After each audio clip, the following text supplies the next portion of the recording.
لیکن لوگ یہ سمجھتے ہیں کہ صرف عبادات اللہ تعالیٰ کی مدد کے حاصل ہونے کے لیے کافی ہے. لوگ یہ سمجھتے ہیں کہ صرف عبادات اللہ کی مدد کے حاصل ہونے کے لیے کافی ہیں، جبکہ عبادات اعلیٰ درجے کی ہوں، اخلاص اعلیٰ درجے کا ہو، عبادات اعلیٰ درجے کی ہوں، اخلاص اعلیٰ درجے کا ہو، لیکن آپس میں اجتماعیت نہ ہو تو اللہ تعالیٰ کی نصرت نازل نہیں ہوتی. اس لیے کہ فرمایا ہے ید اللہ علی الجماعہ، کہ اللہ کی مدد جماعت پر ہے. جماعت کسے کہتے ہیں؟ اجسام کے جمع ہونے کو جماعت نہیں کہتے، بلکہ قلوب کے جمع ہونے کو جماعت کہتے ہیں. اس لیے سب سے بنیادی بات یہ ہے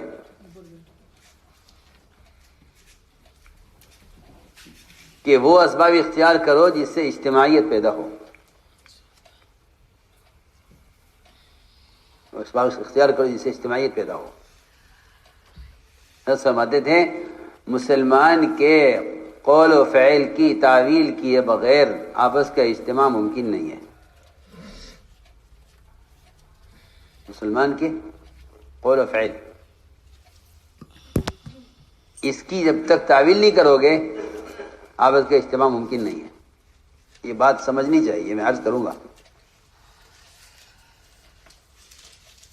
مسلمان ایک بات کہتا ہے مسلمان کے بارے میں، اگر تم نے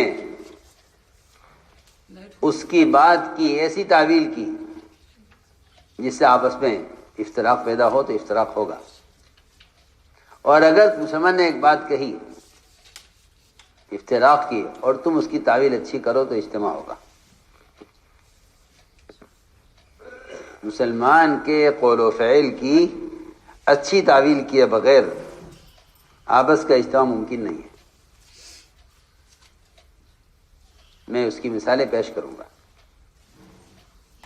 سیرت میں ایسی مثالیں بے شمار ہیں،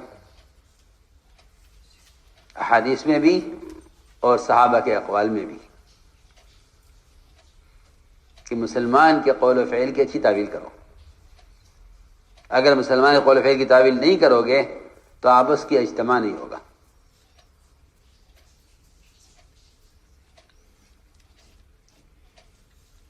جب افتراق ہو جاتا ہے تو مسلمان کی صحیح بات کو غلط بنا کر پیش کیا جاتا ہے، اور جب آپس میں اجتماعیت ہوتی ہے تو مسلمان کی غلط بات کو اور مسلمان کے برے فعل کو اچھا بنا کر پیش کیا جاتا ہے.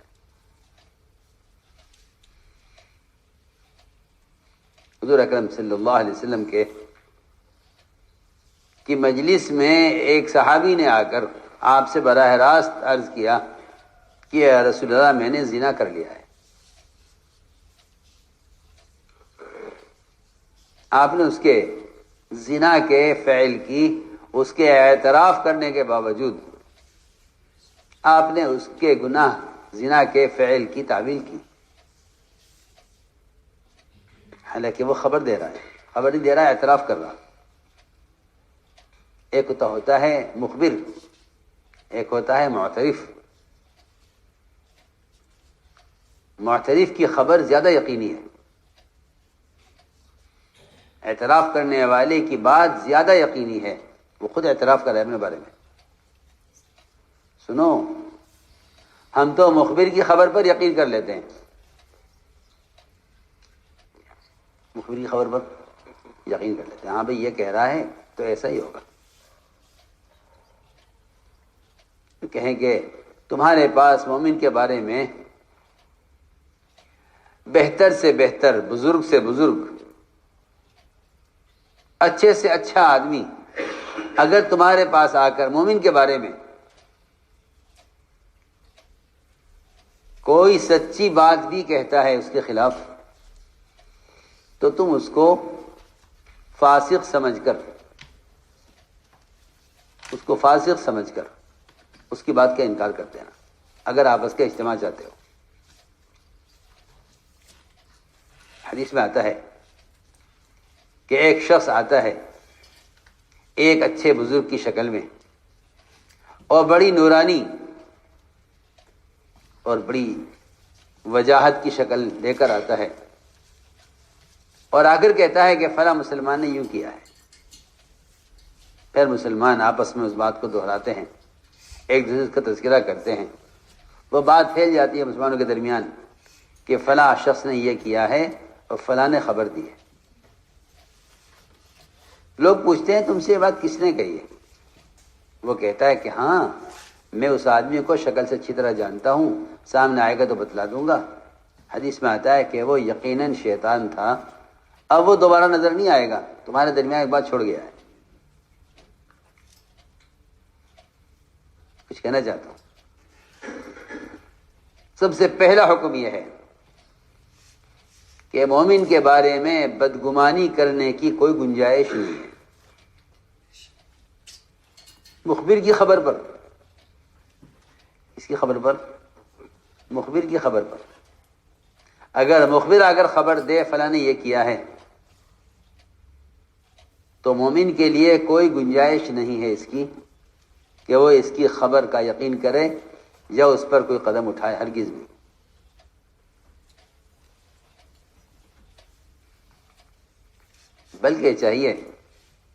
بلکہ امام شافعی رحمۃ اللہ علیہ سے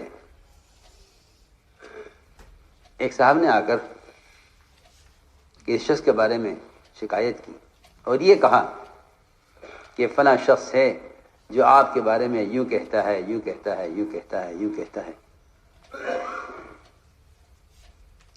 امام شافعی رحمۃ اللہ علیہ نے فرمایا اگر تو اپنی بات میں سچا ہے، اگر تو اپنی ساری بات میں سچا ہے تو چغل خور ہے،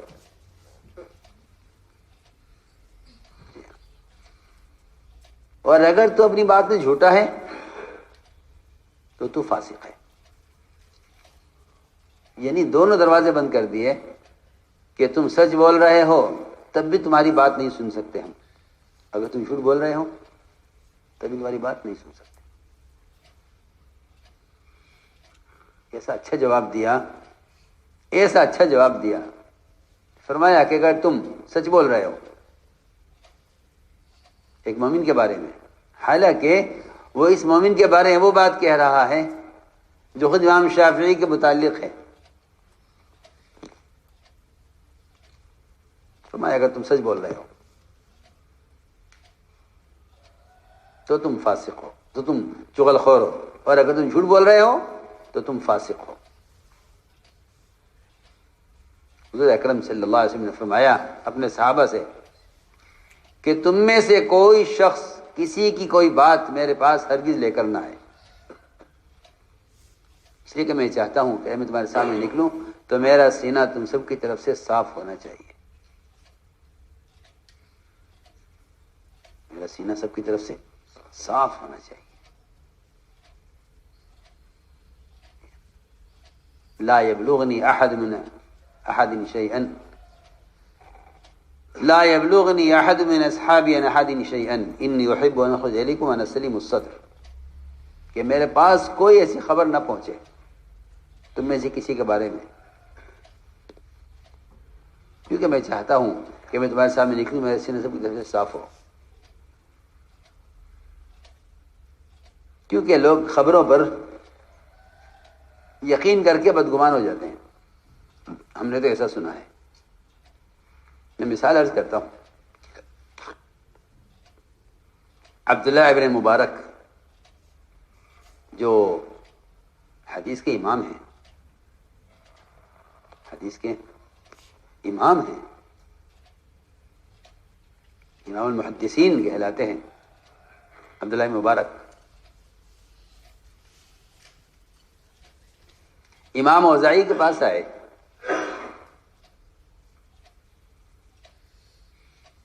امام اوزاعی نے کہا کہ ابن مبارک میں تمہیں ایک نصیحت کرتا ہوں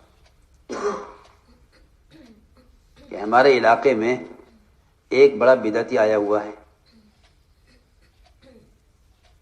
اور بڑی بدعت پھیلا رہا ہے، اس سے تم بہت بچ کر رہنا، نہ اس کی بات سننا، نہ اس کو پاس جانا، اور اسے بچ کر رہنا۔ حضرت مبارک نے پوچھا امام اوزاعی سے کہ یہ کون آدمی ہے جو علاقے میں بدعت پھیلا رہا ہے؟ انہوں نے کہا کہ یہ اس کا نام ہے ابو حنیفہ۔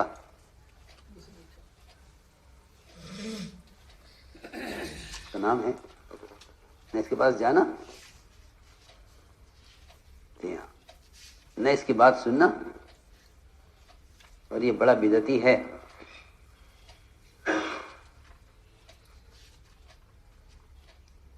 دوبارہ فرماتے ہیں کہ میں نے طے کر لیا کہ مجھے اس آدمی کو حقیقت بتلانی ہے۔ کہتے میں گیا اور میں نے 3 دن تک امام صاحب کے ایسے ایسے مسائل جمع کیے جو بہت ہی اہم مسائل تھے۔ 3 دن تک میں نے جمع کیے، ایک کاپی بنائی جس میں نے اہم سارے مسائل لکھے، اہم، اور جگہ جگہ کہیں کہیں نعمان یوں کہتا ہے، نعمان یوں کہتا ہے، نعمان یوں کہتا ہے، نعمان یوں کہتا ہے، اور میں اس کو کاپی کو ہاتھ میں لے کر امام اوزاعی کے مشین میں ٹہلنے لگا۔ ان کی نظر پڑی کاپی پر، پوچھنے لگے کہ خراسانی بھائی ہاتھ میں تمہاری کاپی کیسی ہے؟ کہنے کہ کچھ نہیں، کچھ فقہی مسائل ہیں میں نے اپنے لیے لکھے ہوئے ہیں۔ ذرا مجھے دکھلانا کہ میں نے کاپی ان کو دے دی۔ وہ صبح سے لے کے شام تک اس کاپی کو پڑھتے رہے، اور جب پوری ہو گئی تو مجھ سے یہ کہا کہ یہ کاپی جس شخص کی بھی ہے، جس نے بھی لکھوائے ہیں مسائل، جس کے بھی یہ مسائل ہیں، اس شخص کا علم سب سے زیادہ گہرا علم ہے۔ میں تمہیں نصیحت کرتا ہوں کہ اس آدمی کی خدمت میں جا کر رہو اور اس سے علمی فائدہ اٹھاؤ۔ خوب تعریف کی۔ پھر پوچھا انہوں نے امام اوزاعی نے کہ یہ تو بتاؤ یہ آخر یہ آدمی ہے کون؟ یہ آدمی ہے کون جس کے مسائل اتنے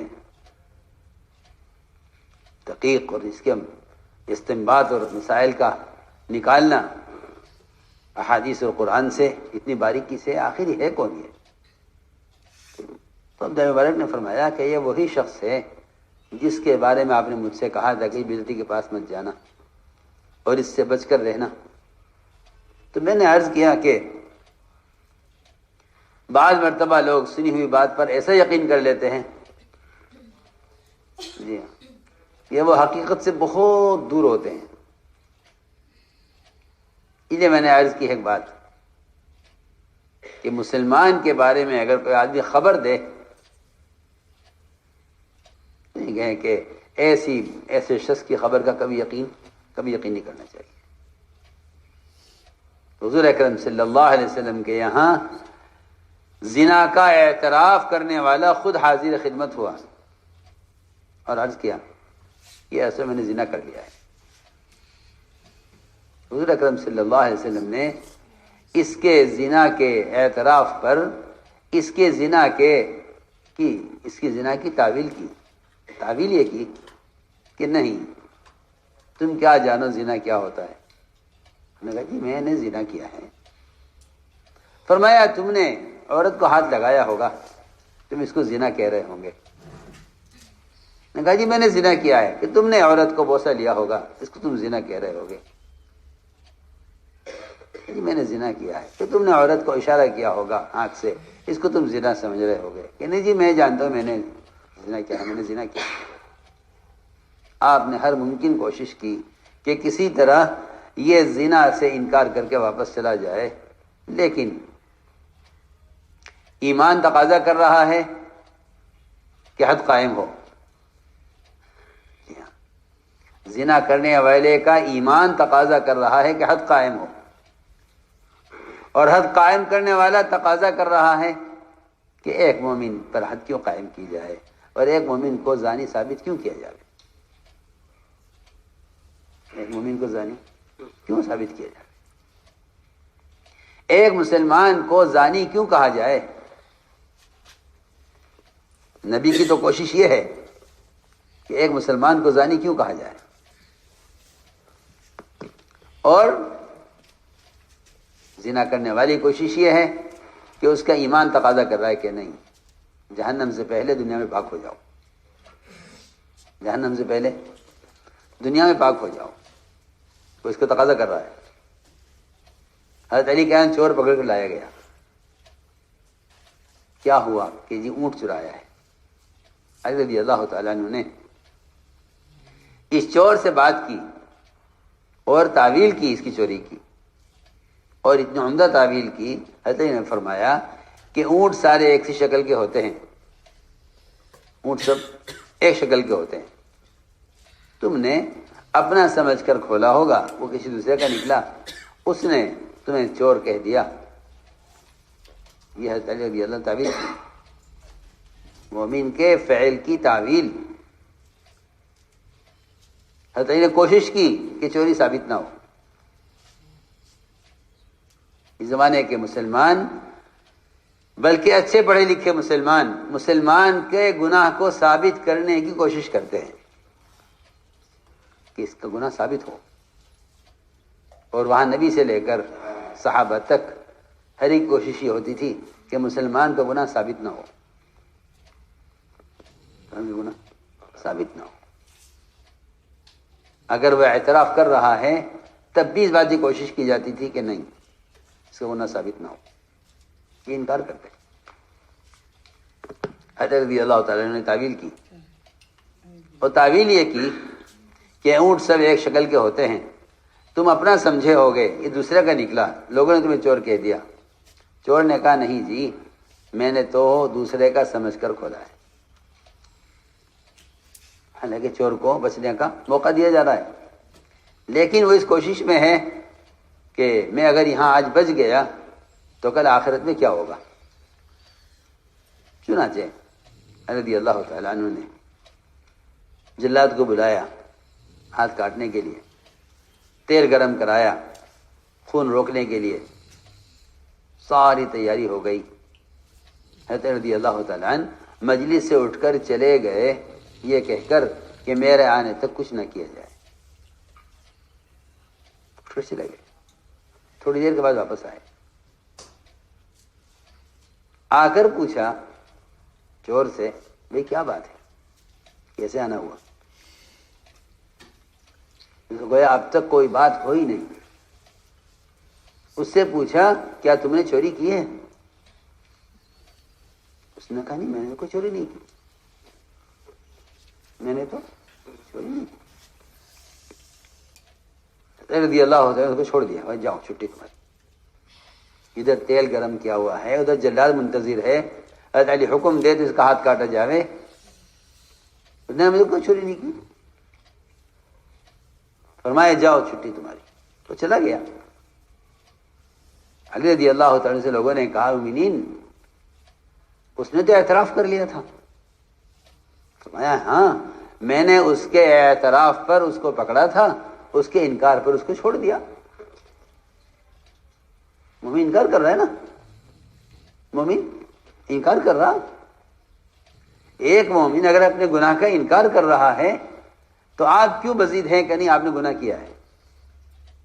اس کا مطلب یہ ہے کہ آپ مومن کی نجات اور اس کی عزت نہیں چاہتے۔ اگر مومن کی نجات عزت چاہے گا، مومن کے فعل کی تعویل کرے گا، اس کے اعتراف کو قبول کرے گا۔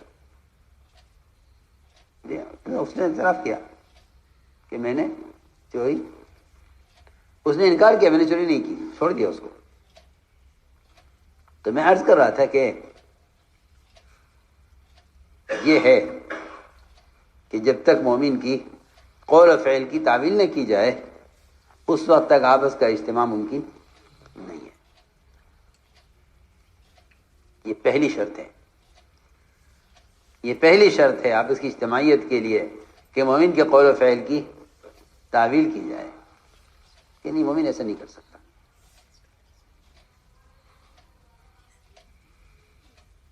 اس لیے لوگ اڑتی اڑاتی خبروں پر یقین کر لیتے ہیں، اس لیے کہ شیطان سب سے پہلے مومن کے دل میں مومن کی طرف سے بدگمانی پیدا کرتا ہے۔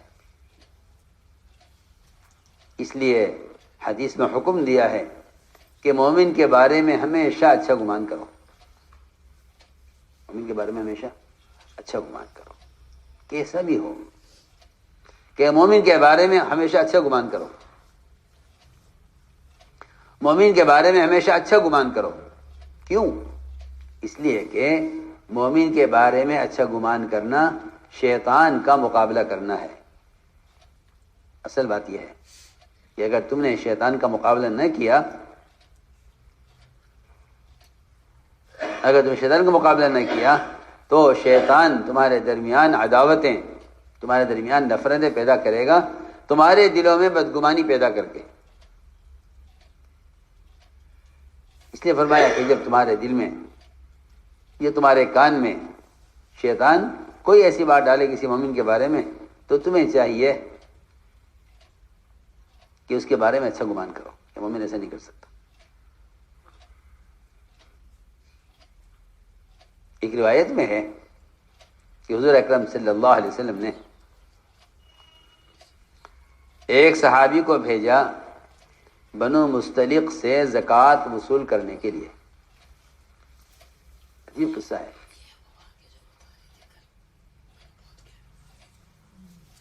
کہ جاؤ اور بنو مستلق سے زکوٰۃ وصول کر لاؤ۔ ان کو اطلاع ہوئی کہ حضور اکرم صلی اللہ علیہ وسلم کی طرف سے زکوٰۃ وصول کرنے کے لیے آدمی آ رہا ہے۔ انہوں نے اپنی زکوٰۃ کا بہترین مال چھانٹ کر الگ کر لیا زکوٰۃ ادا کرنے کے لیے، اور یہ طے کیا کہ ہم حضور اکرم صلی اللہ علیہ وسلم کے صحابی کو اور آپ کے ساعی کو، زکوٰۃ وصول کرنے والے کو، ہم اپنی بستی سے باہر نکل کر ان کا استقبال کریں گے، کیونکہ جب امت میں اطاعت اور امت میں فرائض کی ادائیگی کی کا مزاج بنے گا اور اس کا ماحول بنے گا تو منافقین سے یہ ماحول اور یہ صورتحال برداشت نہیں ہوگی، یہ پکی بات ہے۔ اس لیے کہ نفاق تقاضا کرتا ہے نافرمانی کا، اور نفاق تقاضا کرتا ہے آپس کے افتراق کا۔ نفاق کا مزاج یہ ہے، تو منافق سے برداشت نہیں ہوا۔ یہ کیا ہو رہا ہے؟ ایسی اس میں اجتماعیت اور زکوٰۃ ادا کرنے کا ایسا شوق، اور حضور اکرم صلی اللہ علیہ وسلم کی طرف سے ایک صحابی آ رہے ہیں اور یہ سب اس کے استقبال کے لیے بستی سے باہر نکلے ہوئے ہیں۔ اس منافق نے راستے میں ان صحابی سے ملاقات کی۔ کبھی کہاں جا رہے ہو؟ کہ میں حضور اکرم صلی اللہ علیہ وسلم کی طرف سے بھیجا گیا ہوں اور بنو مستلق سے زکوٰۃ وصول کرنے کے لیے جا رہا ہوں۔ اس منافق نے یہ کہا صحابی سے، تمہیں حالات کی خبر ہے؟ کیا حالات ہے؟ اسے اللہ معاف فرمائے، اس زمانے میں کیا عرض کروں، بڑے سے بڑے لوگ، علم، عقل، فہم رکھنے والے، کانوں کے اتنے کچے ہوتے ہیں کہ جس بات کو سن لیتے ہیں اس پر فیصلہ کر لیتے ہیں۔ حالانکہ حدیث میں آتا ہے کہ ایک آدمی کے جھوٹا ہونے کے اتنا کافی ہے کہ وہ سنی ہوئی بات کو آگے بڑھا دے۔ کفا بالمرء کذبا ان یحدث بکل ما سمع، کہ ایک آدمی کے جھوٹا ہونے کے اتنا کافی ہے کہ وہ سنی بات کو آگے بڑھا دے۔ چنانچہ یہ صحابی اکیلے منافق نے یہ کہا کہ تم کہاں جا رہے ہو؟ تمہیں معلوم ہے کیا حالات ہیں؟ بنو مستلق کا پورا قبیلہ زکوٰۃ دینے سے انکار کر رہا ہے، میں آپ کو بتانے آیا ہوں. یہ ہوتا ہے شیطان کا کام کہ وہ ایمان والوں پر مسلط ہو کر ان کے دل میں ایمان والوں کی طرف سے ایسی بدگمانیاں پیدا کرتا ہے کہ آدمی خود فیصلہ کر لیتا ہے کہ ہاں بھائی ٹھیک کہہ رہے ہو، ایسا ہی ہوگا. وہ سنو کیا عجیب قصہ ہے. انہوں نے منافق نے یہ کہا کہ پورا قبیلہ زکوٰۃ دینے سے انکار کر رہا ہے، حالانکہ پورا قبیلہ عمدہ زکوٰۃ کا مال چھانٹ کر ادا کرنے کے لیے صحابی کے آنے کا منتظر ہے، اور پورا قبیلہ ان کے استقبال میں بستی سے باہر نکلا ہوا ہے.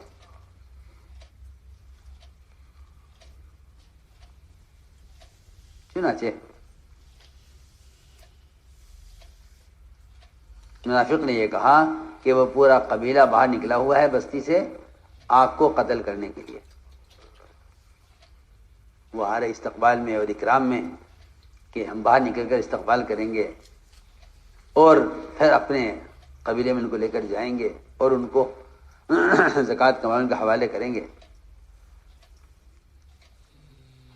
یہیں سے صحابی واپس ہو گئے آدھے راستے سے، تحقیق نہیں کی.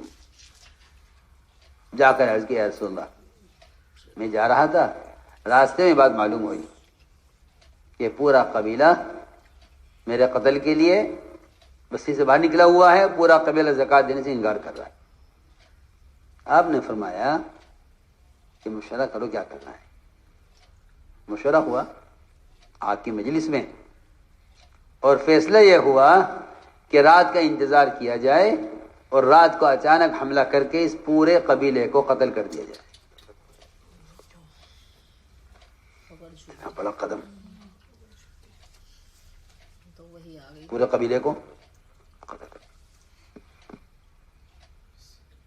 ایمان والے، زکوٰۃ ادا کرنے والے، آپ کے سائی کا استقبال کرنے والے. جی ہاں، فیصلہ یہ ہوا ایک آدمی کی خبر پر، ایک آدمی کی خبر کرنے پر یہ فیصلہ ہوا. ادھر تو یہ فیصلہ ہوا مشورے میں، ادھر قرآن نازل ہو گیا. اے تمام ایمان والوں، اگر تمہارے پاس کوئی منافق، کوئی فاسق کوئی خبر لے کر آئے تو تمہیں چاہیے کہ اس کی تحقیق کر لینا، اس کی تحقیق کر لینا. فتبینوا، تحقیق کر لینا. ایسا نہ ہو کہ تم کسی خبر پر کوئی قدم اٹھا لو اور پھر تمہارے لیے سوائے ندامت اور شرمندگی اور حسرت کے کچھ نہ ہو. کوئی آیت نازل ہوئی، آپ نے فوراً روک دیا اپنے دستے کو حملہ کرنے سے اور تحقیق کی. بتاؤ، تحقیق کرو کیا کیا کیا حقیقت ہے. بھائی ہم تو زکوٰۃ دینے کو تیار ہیں اور ہم تو آپ کے آدمی کا انتظار کر رہے تھے، آپ نے آدمی کیوں نہیں بھیجا؟ اور ان لوگ اس زکوٰۃ کے وصول کرنے والے کے نہ آنے پر اتنے پریشان ہو گئے اور کہنے لگے آپس میں کہ شاید ہمارے مال کی، ہماری کمائی میں کوئی شک ہے یا ہماری کمائی حلال نہیں ہے کہ حضور اکرم صلی اللہ علیہ وسلم نے ہمارا زکوٰۃ کا مال وصول کرنے سے انکار کر دیا. آپ نے وعدہ کیا تھا آدمی بھیجیں گے اور آدمی نہیں آیا. اس کا مطلب یہ ہے کہ ہمیں مال کمانے میں ہم سے اللہ کا حکم ٹوٹا ہے کہ ہماری زکوٰۃ اللہ کے یہاں قبول نہیں ہو رہی ہے. خود حاضر خدمت ہو، ساری زکوٰۃ لے کے خود آ گئے. اے رسول اللہ سچی بتائیے کہ ہم سے کیا غلطی ہوئی، ہم سے کیا گناہ ہوا کہ آپ نے ہمارا زکوٰۃ کا مال وصول کرنے سے انکار کر دیا. آپ کے آدمی وقت پر آیا نہیں.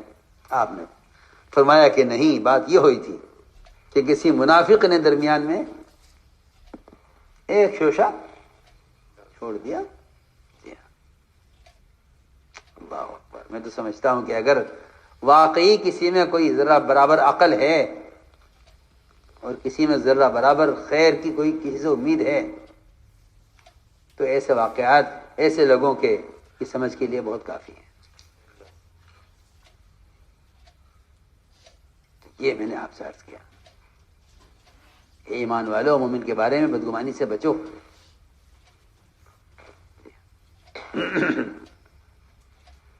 اس لیے کہ شیطان تمہارے دلوں میں ایسی باتیں ڈالے گا مومن کی طرف سے کہ جس سے تمہارے درمیان آپ نے فرمایا کہ مجھے اس کا بالکل اندیشہ اور خطرہ نہیں ہے کہ عرب کی زمین میں بتوں کی پوجا کی جائے گی، مجھے اس کا خطرہ نہیں ہے. مجھے اس بات کا اندیشہ ہے کہ شیطان تمہارے درمیان تفریق اور تمہارے درمیان رنجشیں پیدا کرے گا. مجھے اس کا خطرہ ہے. اس کا خطرہ نہیں ہے کہ تم اللہ کے غیر کی عبادت کرو گے. تو میں نے عرض کیا کہ ایک بنیادی بات ہے یہ کہ مومن کے بارے میں ہمیشہ اچھا گمان کرو. اس لیے قرآن نے شروع یہاں سے کیا ہے. پہلے سب سے پہلے دلوں میں مومن کے آنے والے خیالات کہ اس سے اپنے آپ کو بچاؤ، اس لیے کہ بعض بدگمانیاں وہ گناہ ہوتی ہیں. ولا تجسسوا، جب خبر آتی ہے کوئی تو آدمی تحقیق کرتا ہے کہ بھئی چلو تحقیق کرو. نہیں، تحقیق کرنا مومن کے گناہ کو ثابت کرنے کے لیے نہیں ہے. تحقیق کرنا تو فاسق کے فسق کو ثابت کرنے کے لیے. دیکھو فرق دیکھو. ورنہ امام اور قاضی کو بھی اس کا حکم نہیں ہے کہ وہ کسی مجرم کے جرم کی تحقیق کرے. ہاں، مسلمان کی جان، مسلمان کے مال کے ضائع ہونے کا اگر اندیشہ ہو کہ اگر تحقیق نہ کی گئی تو مسلمان کی جان یا مال ضائع ہو جائے گا، تو تحقیق کرنے کا حکم ہے. ورنہ قاضی کے لیے بھی جائز نہیں اور امام کے لیے بھی جائز نہیں کہ وہ کسی مسلمان کے گناہ کی تحقیق کرے. سنو میں کیا کہہ رہا ہوں. گناہ کی تحقیق کرنے کا حکم نہیں ہے، گناہ کی تعویل کرنے کا حکم ہے. گناہ کی تحقیق کرنا حرام ہے اور تعویل کرنا ثواب ہے. مسلمان کے گناہ کی تحقیق کرنا حرام ہے اور مسلمان کے گناہ کی تعویل کرنا ثواب ہے. سنو غور سے بات. مسلمان کے گناہ کی تحقیق کرنا حرام ہے. جی فلاں مسلمان نے یہ گناہ کیا ہے، تحقیق کی اجازت نہیں ہے. تحقیق کرنے کی اجازت ہی نہیں ہے. ہاں، فلاں مسلمان نے فلاں مسلمان کا مال قبضہ لیا ہے، تحقیق کرو. لیکن گناہ کی تحقیق نہیں. جہاں مسلمان کے جان اور مال یا اس کی عزت کی کو خطرہ ہے وہاں تحقیق کرنے کا حکم ہے. اور اگر یہ بات نہیں ہے تو مسلمان کے گناہ کی تحقیق کرنے کی کوئی گنجائش نہیں ہے. مایا ولا تجسسوا، ولا تجسسوا، مسلمان کے گناہ کی تحقیق مت کرو. مسلمان گناہ کی تحقیق مت کرو. کیوں؟ اگر تحقیق کرو گے، گناہ ہوا ہے اور تحقیق کرو گے تو تم مسلمان کو بدنام کرنے اور مسلمان کو بے عزت کرنے کے مجرم ہوگے. اس کی کوئی گنجائش نہیں. فرمایا ولا تجسسوا کہ مسلمان کے عیب تلاش مت کرو. اس لیے کہ جو شخص مسلمان کا عیب تلاش کرے گا وہ اس عیب میں مبتلا ہوئے بغیر مرے گا نہیں. مرے گا نہیں جب تک اللہ تعالیٰ اس کو اس عیب کے اندر مبتلا نہ کرے. دیر سویر وہ آدمی وہ گناہ کرے گا جس گناہ کے بارے میں اس نے مسلمان کو بدنام کیا ہے. یہ نہیں مسلمان نے گناہ نہ کیا ہو، نہیں، اگر گناہ کیا ہے مسلمان نے تب بھی اس کے گناہ کی خبر کرنے والا اور اس کے عیب کو بیان کرنے والا اس عیب میں مبتلا ہوئے بغیر مرے گا نہیں. وہ انتظار کرے. وہ کیا کرے؟ انتظار کرے کہ اس کا نمبر کب آتا ہے. تو میں نے عرض کیا کہ مسلمان کے گناہ کی تحقیق کرنے کی کوئی گنجائش نہیں ہے. اس لیے کہ جو مسلمان کے گناہ کی تحقیق کریں اور جو مسلمان کے گناہ ثابت کرنے کی کوشش کریں ایسے لوگوں سے اللہ رب العزت خیر کا اور اصلاح کا کام نہیں لیتے۔ دیکھو بہت ضروری بات ہے۔ آپ اس لیے کہ ہم تو گشت بھی کر رہے ہیں، ہم تو تعلیم بھی کر رہے ہیں، دعوت بھی دے رہے ہیں، نہیں، اللہ اصلاح کا کام لیں گے ہی نہیں۔ اللہ تعالیٰ اصلاح کا کام لیں گے ہی نہیں ان لوگوں سے جو مسلمان کے عیب کو تلاش کریں۔ وجہ اس کی یہ ہے کہ حدیث میں آتا ہے کہ مسلمان کا عیب تلاش کرنے والا آدمی مصلح نہیں ہے بلکہ مفسد ہے۔ جو آدمی مفسد ہے وہ مصلح کیسے ہو سکتا ہے؟ جو شخص کیا ہے فساد پیدا کرنے والا ہے، اللہ ایسا آدمی سے اصلاح کا کام کیسے لے لیں گے؟ بہت پکی بات ہے۔ قرآن میں ہے واللہ یعلم المفسد من المصلح، اللہ جانتے ہیں فسادی کون ہے اور مصلح کون ہے، جی اللہ جانتے ہیں، جی ہاں، واللہ یعلم المفسد من المصلح۔ تو یہ بات ہمیشہ یاد رکھنا کہ جو آدمی دیکھنا چاہتا ہے کہ فلاں آدمی کیا کر رہا ہے، بس حدیث نے کہا ہے کہ ایسا آدمی مفسد ہے، مصلح نہیں ہے۔ اس لیے کہ مسلمان کو گناہ کرتے ہوئے پکڑنے کی کوشش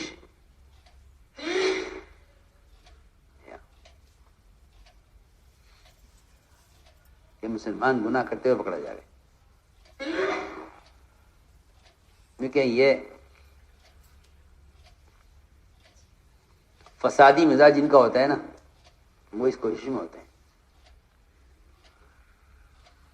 کہ مسلمان کو تو ہمیشہ اچھے حال میں دیکھا جائے، اور اگر مسلمان برے حال میں نظر آیا ہے، کیونکہ اگر مسلمان گناہ کرتے ہوئے نظر آیا ہے تو اس کے گناہ کو اس طرح چھپانا چاہیے جس طرح سونے والے آدمی کا صدر کھل جائے تو اس کے صدر کو اس طرح ڈھانک دینا چاہیے کہ اس کو خود پتہ نہ چلے۔ یہ آسان بات ہے کہ گناہ کرنے والے کے گناہ کو چھپانا اس طرح ہے جس طرح سونے والے آدمی کے صدر کو چھپا دینا۔ ایک آدمی سو رہا ہے، ایک صدر کھل گیا، آپ کیا کریں گے؟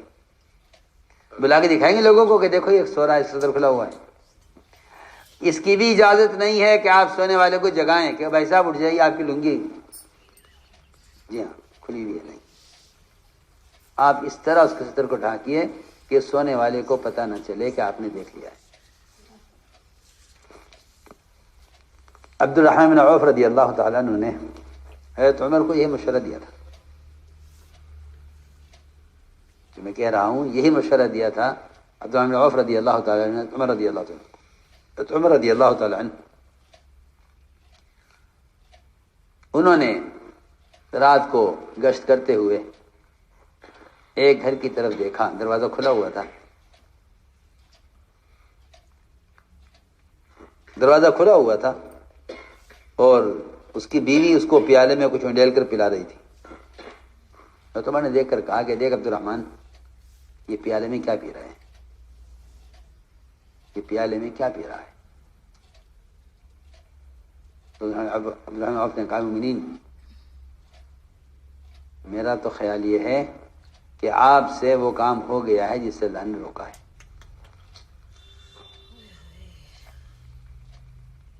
حالانکہ عمر کا رعب ایسا تھا، روایتوں میں ملتا ہے کہ عمر کے رعب کی وجہ سے لوگوں کو ان سے ایک صحیح بات میں سوال کرنے میں سال گزر جایا کرتا تھا، ہمت نہیں ہوتی تھی کچھ نہیں،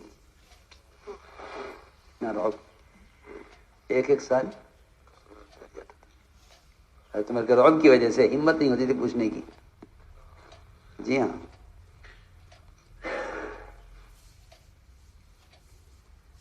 اتنا رعب، لیکن جہاں دیکھتے تھے کہ غلطی ہو رہی ہے وہاں ادب سے اور طریقے سے یاد دلا دیا کرتے تھے۔ مومنین، میرا خیال تو یہ ہے کہ آپ سے گناہ ہو گیا ہے، کہ آپ یہ سوچ رہے کہ پیالے میں کیا ہوگا۔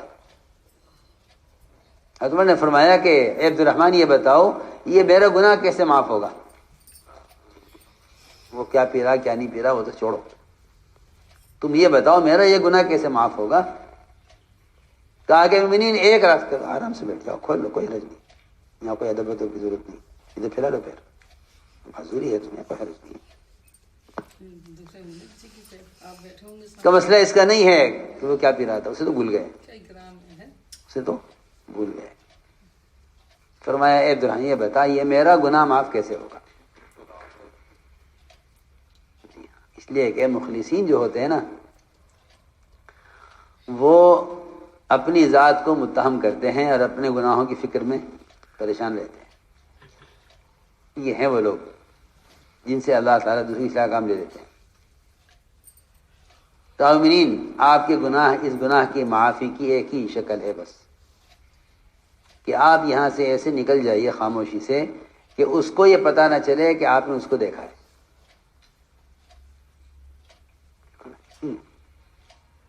یہ حدیث میں آتا ہے کہ جس امیر اور ذمہ دار کے ساتھ اللہ خیر کا ارادہ کرتے ہیں اس کو ایسا عملہ دیتے ہیں کہ اگر وہ بھول جائے تو اس کو یاد دلاتے ہیں، اور اگر اسے خود سے یاد آ جائے تو عملہ اس کا تعاون کرے۔ یہ فرمایا، عمر رضی اللہ خاموشی سے نکل گئے۔ ایک موقع پر عمر رضی اللہ تعالی عنہ رات کو پہرا دے رہے تھے، چلتے چلتے چلتے چلتے ایک مکان کے پاس سے گزرے، اندر سے گانے کی اور ناچنے کی آواز آ رہی تھی۔ عمر رضی اللہ تعالیٰ نے کہا کہ دیکھو اس گھر کے اندر گانا بھی چل رہا ہے۔ عمر رضی اللہ عنہ سے خیال ہوا کہ اگر میں نے دروازہ کھٹکھٹایا تو یہ گانا بند ہو جائے گا اور گناہ کے سامنے آئے گا نہیں، لہذا دیوار پھلان کر جانا چاہیے۔ عمر رضی اللہ تعالیٰ عنہ نے چھوٹی چھوٹی دیواریں ہوتی تھی گھر کی، دیوار پھلان کے اندر داخل ہوئے، جا کے بڑے میاں اندر گھر میں ناچنے والی ناچ رہی تھی، گا رہی تھی، اور وہ شراب پی رہے تھے، اور اتنے مست اور مشغول تھے وہ گناہ میں کہ ان کو حضرت عمر کے آ کر کھڑے ہونے تک بھی اندازہ نہیں ہوا کہ کیا ہو رہا ہے۔ حضرت عمر قریب کے آگے کھڑے ہو گئے۔ حضرت عمر نے جب دیکھا یہ منظر، حضرت عمر نے کہا میں نے اس سے برا منظر نہیں دیکھا کہ ایک بوڑھا آدمی موت کا منتظر ہے اور یہ گناہ کر رہا ہے۔ بڑے میاں نے آنکھ کھولی تو دیکھا تو عمر تو کھڑے ہوئے تھے قریب۔ بڑے میاں نے کہا کہ عمر جلدی مت کرو، مجھے سزا دینے میں جلدی مت کرو، اگر میں اللہ کا اے حکم توڑ رہا ہوں کہ شراب پی رہا ہوں تو آپ نے اللہ کے 3 حکم توڑے۔ اللہ نے فرمایا لا تجسسو، کہیں گھس کر کسی مسلمان کے عیب تلاش مت کرو، آپ نے میرا عیب تلاش کیا ہے۔ اللہ نے فرمایا کہ دروازے سے آؤ، آپ دیوار پھلان کر آئے۔ اللہ نے فرمایا ہے کہ اجازت لے کر گھر میں داخل ہو، آپ بغیر اجازت کے گھر میں داخل ہوئے۔ میں نے اگر اللہ تعالیٰ کی ایک نافرمانی کی ہے تو آپ نے اللہ کی 3 نافرمانیاں کی ہیں۔ یہ بڑی میاں نے جواب دیا۔ عمر رضی اللہ، روایت میں ہے عمر رضی اللہ تعالیٰ عنہ خاموشی سے باہر آ گئے اور اتنا روئے اتنا روئے اتنا روئے کہ عمر کی ہچکیاں لگ گئیں۔ عبداللہ بن مسعود باہر کھڑے ہوئے تھے۔ حضرت عمر کو فکر ہی ہے کہ مجھے روتا ہوا دیکھیں گے، پوچھیں گے کیا ہوا۔ تو عمر رضی اللہ تعالیٰ عنہ نے اپنی آواز کو دبانے کے لیے، چھپانے کے لیے اپنے دانتوں سے چادر پکڑی ہوئی تھی، باہر نکلے خاموش۔ حضرت عبداللہ بن مسعود کے ساتھ واپس ہو گئے۔ یہ نہیں بتلایا کیا منظر دیکھا اندر، ورنہ اللہ معاف فرمائے ہم اگر کوئی بات کسی کی دیکھ لیتے ہیں نا تو ہمیں تقاضا ہوتا ہے اپنے قریب والوں کو فوراً خبر کی جائے۔ جی ہاں، زمانے کا تو عجیب ہی حال ہے۔ مسلمان کے عیوب کو ایسے تلاش کرتا ہے جس طرح ایک آدمی روزی تلاش کرتا ہے، اور اسے غیبت کے ذریعے کھانے کی اتنی جلدی ہوتی ہے جتنا بھوکا آدمی رزق تلاش کرنے کے بعد اسے اس کے کھانے کا تقاضا ہوتا ہے۔ یہ سب کا مزاج بنا ہوا ہے، عیب تلاش کرو اور جلدی جلدی بیٹھ کے کھاؤ۔ جیسا ایک آدمی بھوکا آدمی کیا کرتا ہے، روزی تلاش کرتا ہے اور پھر اس کو جلدی کھانے کی کوشش کرتا ہے۔ وہ حال ہمارا ہے کہ عیب تلاش کرو رزق کی طرح جی ہاں، اور پھر بیٹھ کے غیبت کرو بھوکے آدمی کی کے کھانے کی طرح۔ عمر رضی اللہ تعالیٰ خاموش رہے۔ عبداللہ مسعود جو عمر رضی اللہ کے ساتھ آپ کے مشیر خاص تھے، وہ ساتھ رہتے تھے مستقل، ان کو نہیں بتلایا کیا ہوا اندر،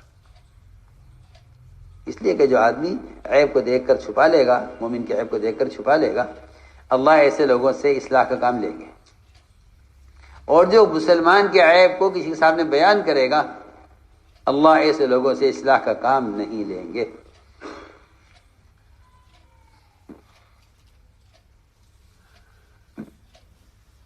چنانچہ تم لوگ واپس آ گئے، نہ اس کا کے لیے کوئی حد جاری کی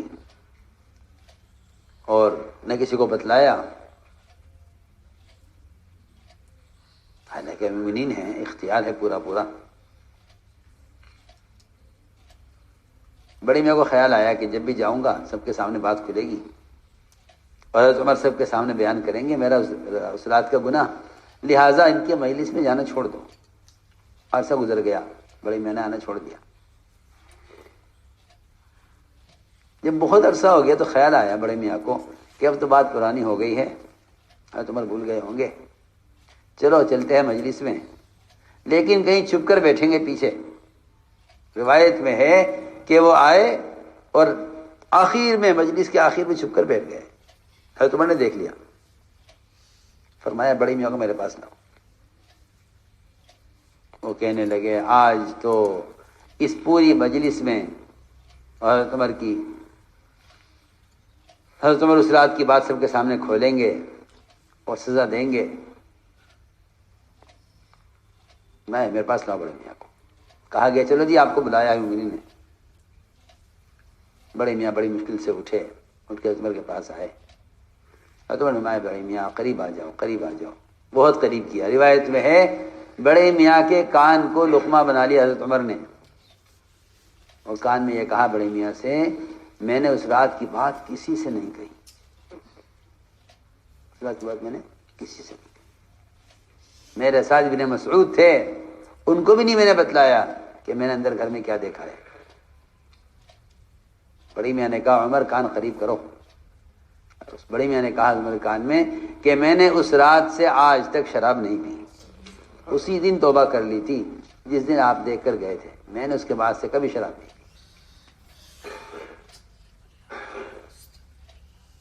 اس نے یہ کہا تو عمر نے اللہ اکبر کہا زور سے۔ لوگوں کو آج تک معلوم نہ ہو سکا کہ عمر نے تکبیر کس بات پر کہی ہے۔ روایت میں ہے، لوگوں نے پتہ ہی نہیں چلا کیوں، کیا میں نے اتنی زور سے اللہ اکبر کس بات پر کہا ہے۔ تو میں نے عرض کیا کہ عیب کا چھپانا اصلاح کرتا ہے، عیب کا پھیلانا تو فساد کا راستہ ہے۔ جی ہاں، عیب کو پھیلانا تو فساد کا راستہ ہے۔ حدیث میں ہے ان اگر اتبعت عورات المسلمین افسدتہم، کہ اگر تم مسلمانوں کی عیب جوئی کرے گا تو تم نے فساد پیدا کرے گا۔ اس لیے میرے دوستو عزیزو، ایک بات یہ ہے کہ کسی کی عیب جوئی مت کرو، اس لیے کہ پہلے بدگمانی، پھر تجسس، پھر غیبت، یہ قرآن کی ترتیب ہے۔ اجتنبوا کثیرا من الظن ان بعض الظن اثم ولا تجسسوا ولا یغتب بعضکم بعضا۔ یہ تین مرحلے ہوتے ہیں، پہلے بدگمانی شیطان کی طرف سے، پھر تحقیق، پھر غیبت۔ تحقیق پھر غیبت، اور غیبت تو زنا سے بڑا گناہ ہے، حالانکہ زنا پر حد ہے مگر پھر بھی غیبت زنا سے بڑا گناہ ہے۔ غیبت زنا سے بڑا گناہ ہے، اشد من الزنا۔ روایت میں ہے اشد من الزنا، کہ غیبت زنا سے بڑا گناہ ہے۔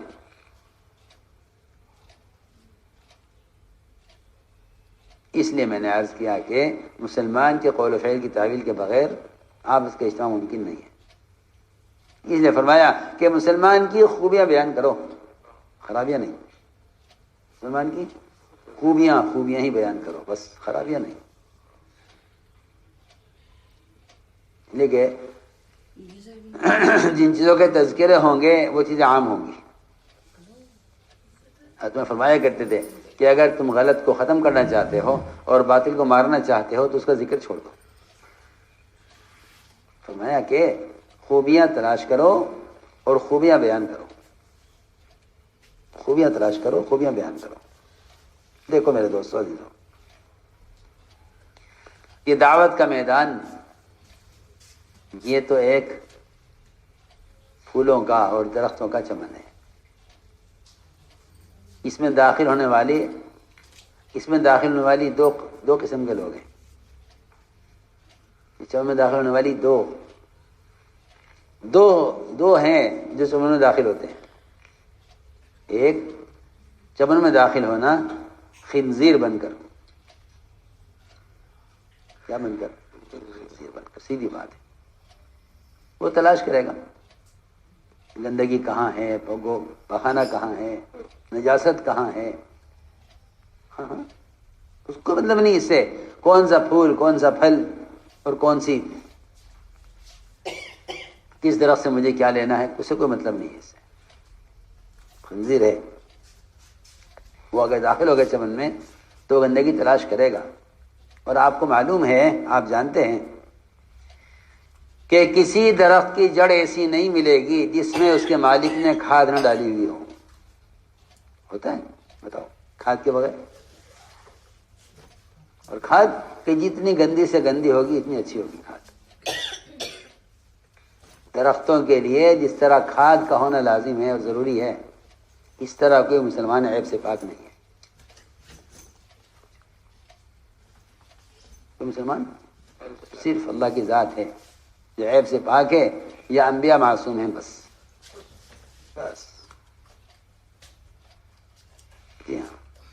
میں نے عرض کیا کہ جس طرح ایک درخت کی جڑ میں کھاد کا ہونا لازم ہے،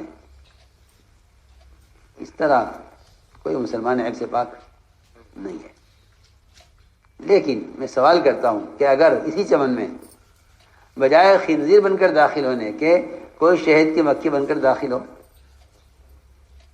اس سے پوچھو شہد کی مکھی سے کہ بھائی تمہیں کوئی گندگی کہیں ملی؟ نہیں. وہاں تو چمپا اور چمیلی اور گلاب اور پھلوں میں کیا کیا پھل جن سے میں اپنا رس چوس کر انسانوں کے نفع کے لیے شہد تیار کروں.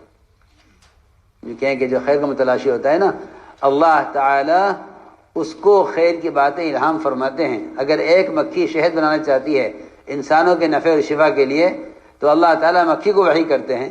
تو آپ بتاؤ، اگر انسان خیر کے ارادہ کرے تو اللہ تعالیٰ اسے خیر کی کتنی باتیں الہام کریں گے. انسان سوچو، اگر ایک مکھی جو جانور ہے اگر وہ انسان کے لیے خیر کا ارادہ کرتی ہے، شفا کے لیے کیا بنانا چاہتی ہے؟ شہد. جی ہاں. تو اس کے شہد بنانے کے ارادے پر اللہ تعالیٰ اس کو وحی کرتے ہیں. وَأَوْحَىٰ رَبُّكَ إِلَى النَّحْلِ. اللہ وحی کرتے ہیں، الہام کرتے ہیں اس کو کہ تجھے کہاں سے کیا چوسنا ہے، کہاں سے کیا لینا ہے.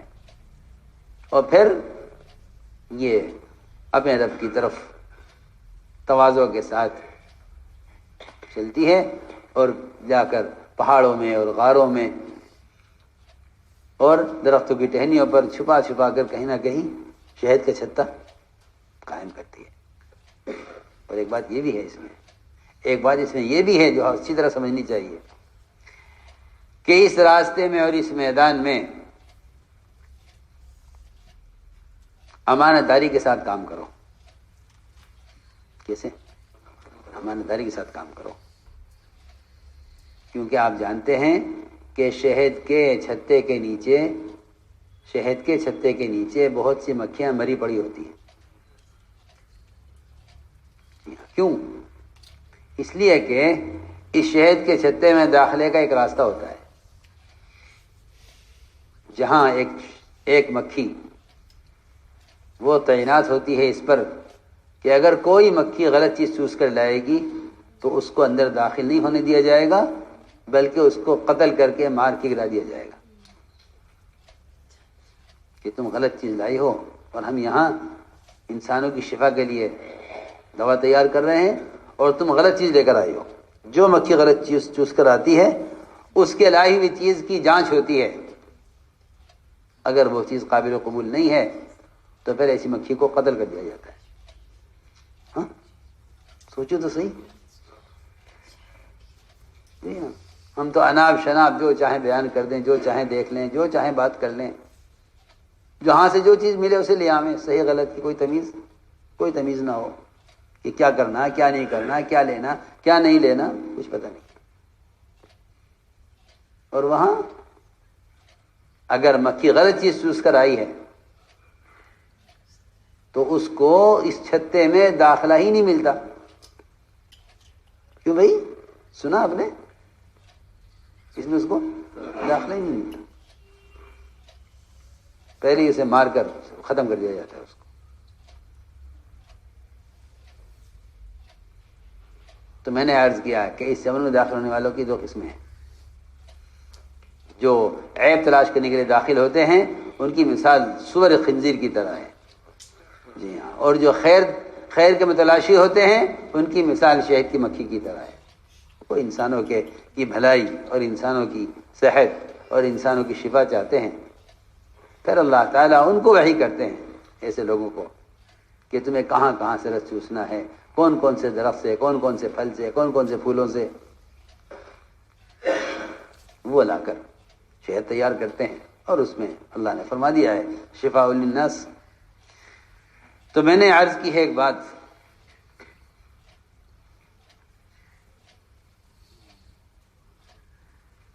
کہ لوگوں کے اندر خیریں تلاش کرو اور خوبیاں تلاش کرو. ایک مسلمان کا مقام بیت اللہ سے اونچا ہے. صحیح حدیث ہے. آپ نے بیت اللہ کو دیکھا اور قسم کھا کر کہا کہ تیری خوشبو کتنی عمدہ ہے اور تیری تعظیم واجب ہے. لیکن میں تجھ سے کہتا ہوں کہ ایک مسلمان کا مقام تجھ سے زیادہ ہے. ایک مسلمان کا مقام تجھ سے زیادہ ہے. اس لیے میرے دوستو عزیزوں، یہ ہے آپس کی اجتماعیت کے اسباب. اس لیے فرمایا کہ لوگوں کی خوبیاں دیکھو، خرابیاں نہیں. ایک جنازہ لایا گیا نماز کے لیے. حضور اکرم صلی اللہ علیہ وسلم کو اطلاع کر دی کسی نے کہ جنازہ آیا ہے، میں نماز پڑھاتا ہوں. آپ تشریف لائے، لیکن جنازہ وہ اتنے برے آدمی کا تھا جو اپنی برائی میں مشہور تھا. اتنا برا آدمی تھا کہ عمر رضی اللہ تعالیٰ عنہ کو یہ بات گوارا نہیں تھی کہ آپ اس کی نماز پڑھائیں. فتویٰ نے عرض کیا رسول اللہ آپ اس کی نماز پر مت آئیے، یہ آدمی اچھا آدمی نہیں ہے. ہم میں سے کوئی اس کی نماز پڑھا کے دفن کر دے گا اس کو، آپ اس کی نماز نہ پڑھائیے. آ کر عمر رضی اللہ تعالیٰ نے آپ کو سامنے سے آ کر روک دیا. آپ صلی اللہ علیہ وسلم نے اعلان کیا صحابہ میں کہ بتاؤ بھائی تم میں سے کسی شخص نے اس مرنے والے کو کوئی عمل کرتے ہوئے دیکھا ہے؟ یاد ہے کہ عمر رضی اللہ تعالیٰ عنہ آپ کے مشیر خاص ہیں، آپ کے وزیروں میں ہیں. دو وزیر ہیں آپ کے، ابو بکر عمر، آپ کے مشیر خاص ہیں. آپ ان سے پوچھے بغیر کوئی کام کرتے نہیں تھے. اتنا قریب کا آدمی آپ سے یہ کہہ رہا ہے کہ آپ اس کی نماز مت پڑھائیے.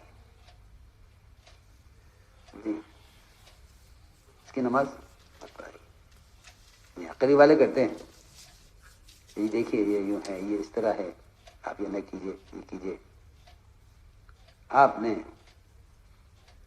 اس کے کہنے پر، حضرت عمر کے کہنے پر اعلان کیا صحابہ میں، بتاؤ بھائی سب بتلاؤ.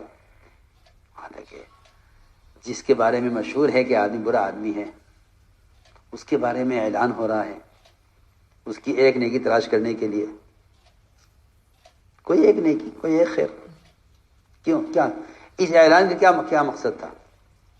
اس اعلان کا مقصد صحابہ کو اس بات کی تعلیم دینا تھا کہ اگر کسی آدمی کے اندر 99 خرابیاں ہیں اور صرف ایک خوبی ہے تو یہ ایک خوبی اس کی 99 خرابی پر غالب آئے گی اور اس ایک خوبی کی وجہ سے اس سے محبت کی جائے گی. آپ نے اعلان کیا، آپ نے اس کی پرواہ نہیں کی کہ لوگ یہ کہیں گے نہیں اس میں کوئی خیر ہی نہیں تھی. تلاش کرو، کچھ تو ملے گا. جی ہاں، میں کیا عرض کروں، ہم مسلمان کے اندر اتنی خوبی تلاش نہیں کرتے جتنی خرابیاں تلاش کرتے ہیں. اور آپ نے اعلان کیا صحابہ میں، بتاؤ بھائی تم میں سے کس نے اس مرنے والے کو کوئی عمل کرتے دیکھا ہے؟ ایک صحابی کھڑے ہوئے، عرض کیا ہاں یا رسول اللہ، اس مرنے والے نے صرف ایک مرتبہ اللہ کے راستے میں ایک رات پہرا دیا ہے. دیکھیں یہ کوئی تہجد کا، تلاوت کا، بیان کا، خطاب کا، کسی میدان میں قتال کا کوئی عمل نہیں ہے. ایک انتظامی لائن کی چیز ہے کہ پہرا دیا ہے ایک رات. آپ نے فرمایا جو آنکھ اللہ کے راستے میں پہرا دینے میں جاگی ہو ایک مرتبہ بھی، وہ کبھی جہنم کی آگ نہیں دیکھے گی. کتنی بڑی فضیلت ہے، کتنی بڑی فضیلت ہے. جو آنکھ اللہ کے راستے میں پہرا دینے میں جاگی ہے جہنم کی آگ کبھی نہیں دیکھے گی. حضور اکرم صلی اللہ علیہ وسلم نے یہ فضیلت بیان کی. فرمایا عمر پیچھے ہٹ جاؤ، عمر پیچھے ہٹ جاؤ، تمہیں کوئی حق نہیں ہے اس کا کہ تم لوگوں کے اعمال کے بارے میں سوال کرو. ہاں یہ پوچھ سکتے ہو کہ جنازہ مشرک کا ہے یا مومن کا ہے، بس. اللہ مجھے معاف فرمائے، اس زمانے میں ایسی گندی ذہنیت اور گندی سیاست ہے کہ مسلمان کے جنازے، مسلمان کے پاس جانے میں سوچتا ہے کبھی کیا خیال ہے ہم جائیں یا نہ جائیں ان کے پاس. جی ہماری پارٹی میں نہیں ہے. لوگ کہیں گے آپ یہاں کیوں آ گئے؟ اچھا،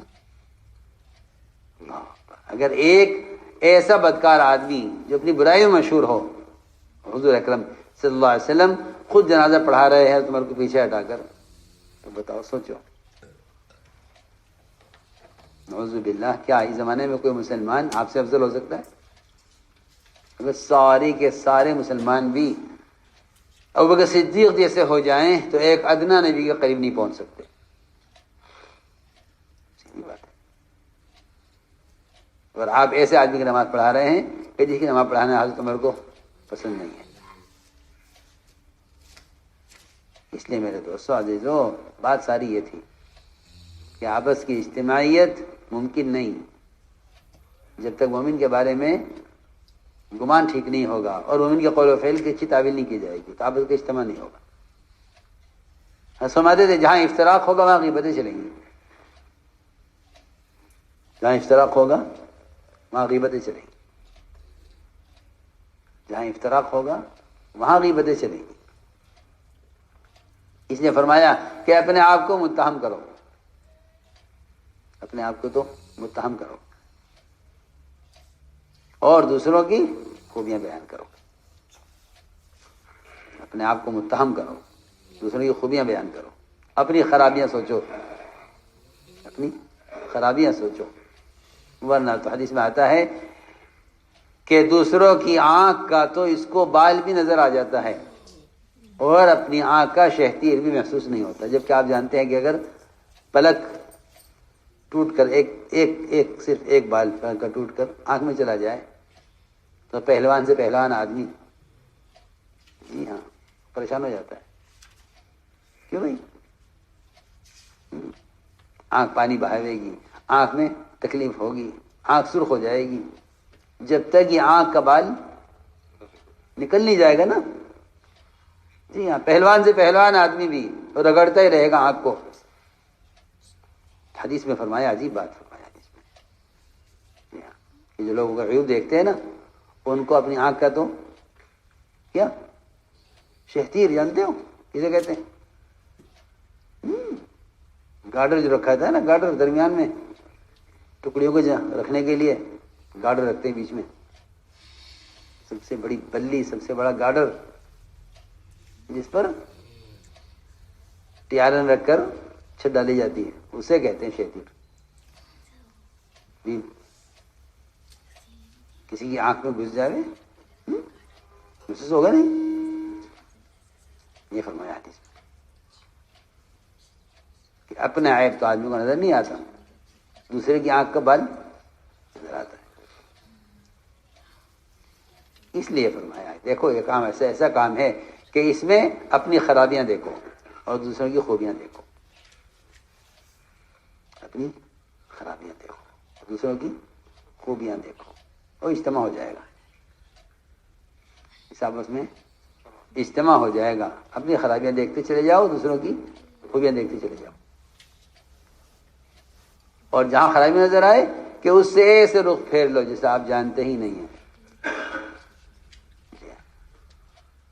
تو میں نے ساری باتیں عرض کی ہے کہ اللہ تعالیٰ کی مدد اور نصرت وہ آپس کی اجتماعیت کے بغیر ممکن نہیں ہے، اور آپس کا اجتماع مومن کے فعل اور قول کی تعویل کیے بغیر ممکن نہیں ہے۔ مسلمان قول و فعل کی اچھی تعویل کرو، یہ اس کام کا مزاج ہے۔ ہر کام کا ایک مزاج ہوتا ہے۔ لوگ پوچھتے ہیں اس کام کا نہج کیا ہے؟ کیا نہج؟ ہمارے یہاں نہج تو بہت آسان ہے، آپ کی رائے یہ ہے، آپ کی رائے وہ ہے، آپ کی رائے یہ ہے، آپ کی رائے وہ ہے، یہ کوئی نہج نہیں ہے۔ یہ دیکھ لو کہ سنت کیا ہے، بس۔ اس کام کا نہج سیرت ہے، اس کام کا نہج سیرت ہے، بہت آسان بات ہے۔ اس لیے کہ امام مالک فرماتے ہیں رحمۃ اللہ علیہ، خود ابو بکر صدیق رضی اللہ عنہ کا بیان ہے اس پر، وہ فرماتے ہیں کہ اس امت کے بعد والوں کی اصلاح ہوگی نہیں جب تک امت یہ نہیں وہ نہ کرے گی جو اس امت کے پہلوں نے کیا ہے۔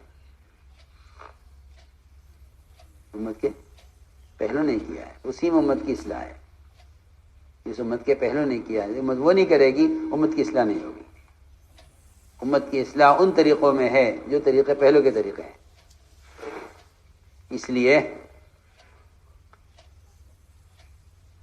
امام شعبی فرماتے ہیں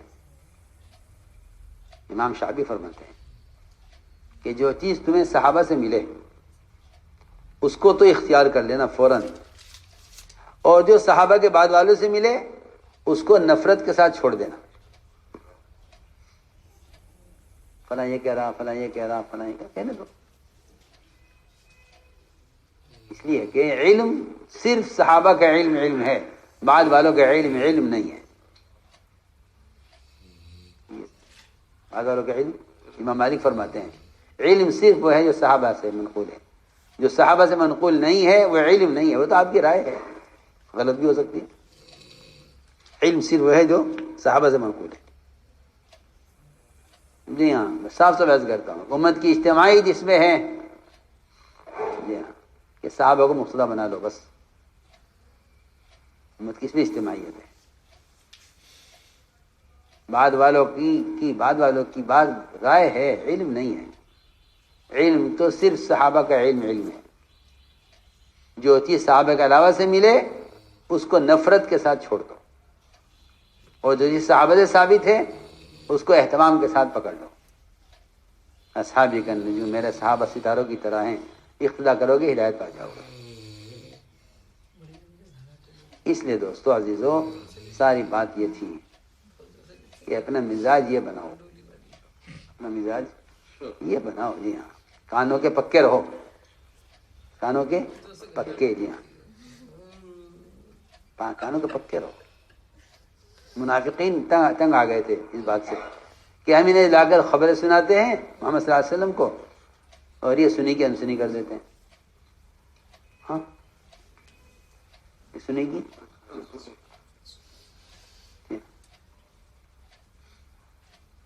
انسنی کر دیتے ہیں، سنتے ہی نہیں ہے، کیا سنتے ہی نہیں؟ بہت آسان بات ہے۔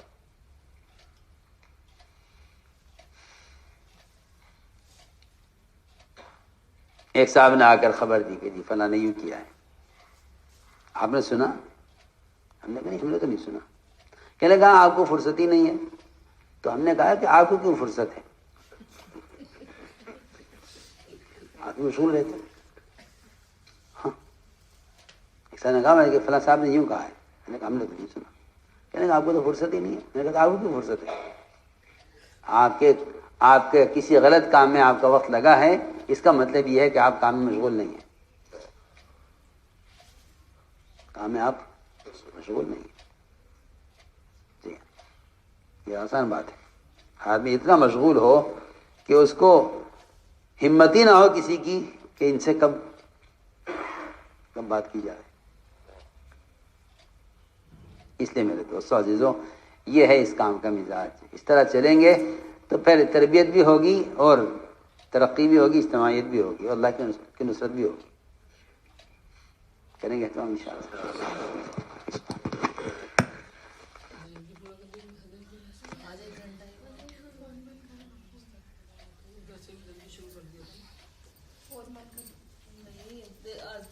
جلدی